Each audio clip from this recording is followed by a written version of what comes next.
Welcome back to my channel wonder ఈ journeys. ఇది Riyadh నోక్లే view point. రీసెంట్గా find చేశారు, ఎవరికి తెలీదు. మాకు హోటల్లో దిగిన ఆంటీ చెప్పారు ఇది రీసెంట్గా ఓపెన్ చేశారు అని, అందుకనే మేము వచ్చాం. సో ఎవరూ కనిపించట్లేదు. సో మీరు ఇక్కడ డీప్ వ్యాలీ చూస్తున్నారు కదా, చాలా డీప్ ఉంటుంది. ఇక్కడ నుంచి పడ్డామంటే ఇంక అంతే, ఇంకెవ్వరికి తెలియదు ఇంకా మనం ఎక్కడ ఉన్నామో ఏంటనేది. ఇక్కడ వాటర్ ఫాల్ ఉంది, రైనీ సీజన్ కాదు కాబట్టి వాటర్ చాలా తక్కువ ఉంది. ఇలా ఇక్కడ పైన మీరు చూస్తే ఒక బ్రిడ్జ్ కనిపిస్తుంది, ఆ బ్రిడ్జ్ నుంచి ఆ హ్యాంగింగ్ బ్రిడ్జ్ మనం వచ్చాం అనమాట. ఇది చాలా కిందకు ఉంటుంది, చాలా పైనుంచి కిందకి స్టెప్స్ దిగాలన్నమాట.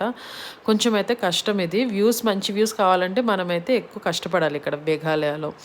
సో ఇది టాప్ ఆఫ్ ద మౌంటైన్. ఇది పైకి ఎక్కిన తర్వాత ఇవి డక్స్, వైల్డ్ డక్స్ అక్కడ. Next 7 Sister Falls. Rainy season కాదు కాబట్టి ఇక్కడ 7 వాటర్ ఫాల్స్ ఉంటాయి. నార్మల్గా అయితే ఏమీ కనిపించట్లేదు ఇక్కడ. ఇప్పుడు నెక్స్ట్ మీరు ఒక వ్యాలీలో ఒక చిన్న విలేజ్ కనిపిస్తుంది కదా, అక్కడ అది జనాలు ఉంటున్నారనమాట అక్కడ. సో నెక్స్ట్ డిన్నర్ అయితే మేము రామెంతో ఫినిష్ చేసాం.